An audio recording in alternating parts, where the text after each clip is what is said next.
Hello and welcome back. This is David from the Personal Finance Squad. We just finished up exercise 3, purchasing a new or used vehicle or leasing one. Now we need to get into exercise 4, which is vehicle maintenance. Newer cars are more reliable today, and especially in the last 10 years, but all cars still need maintenance. So what we've put in here are some basic things that usually cars have to have done to them.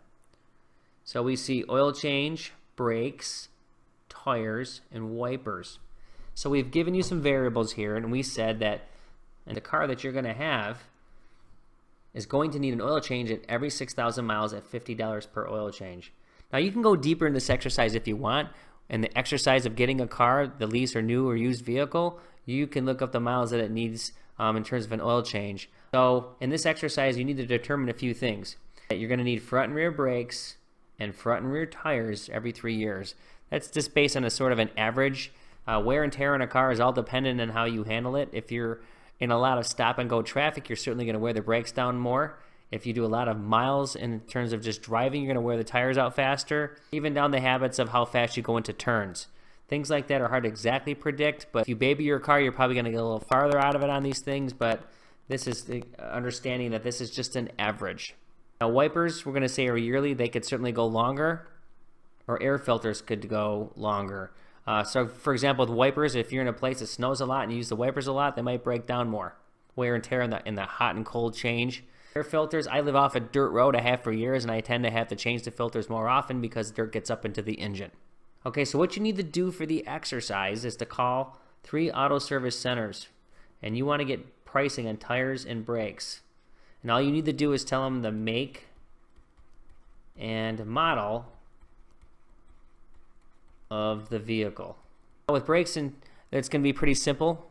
The price was going to be known.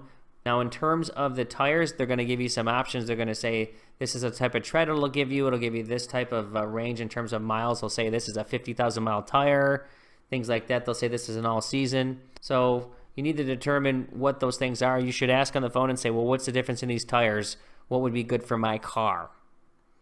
Then for the wipers and the air filters, you can simply just go to the internet and just type in wipers and air filters, and you'll come up with several places that'll sell them. They'll be on eBay, they'll be on Pep Boys, all kinds of places, Napa, and just come up with a general price. For example, you need to put this into the grid eventually, the supplemental grid, because these are costs that are future, and so to know what the future is to predict them. And so, for example, we said right here, if the brakes calculation was $300, and we said it's going to take 3 years, it's $833 a month. And the oil change at $100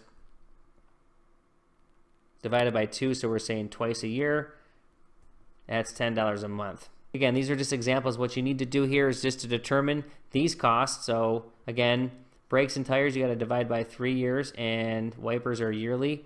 And we are putting a new category in here called car maintenance, or you could call it vehicle maintenance. But this is a line item you will now need to add to your budget. And it needs to go into the supplemental area, or at least make sure that it goes into the supplemental account every month. And then there's that part of the simulation. So when it comes down to it, you're going to be taking out of this every year, but they're going to be putting money into here for 3 years, and then you'll take it out when it's ready. This will always be replenished because it's yearly. So you're going to buy these 3 times over, and you're only going to buy this once. But nevertheless, this is what we do. We plan for the future, so we mitigate spikes in our pricing by making things into fixed amounts. So this is a great exercise to maintain your car and not have to worry about having to come up with some big expenditures, because brakes and tires can certainly cost a lot of money depending on the make and model of your vehicle. Okay, so that's going to do it for this exercise, and we're going to get into exercise 5 next, which is the next part of owning a car, which is gasoline. How much am I going to pay for my gas? So thanks for joining, and we will see you in the next video.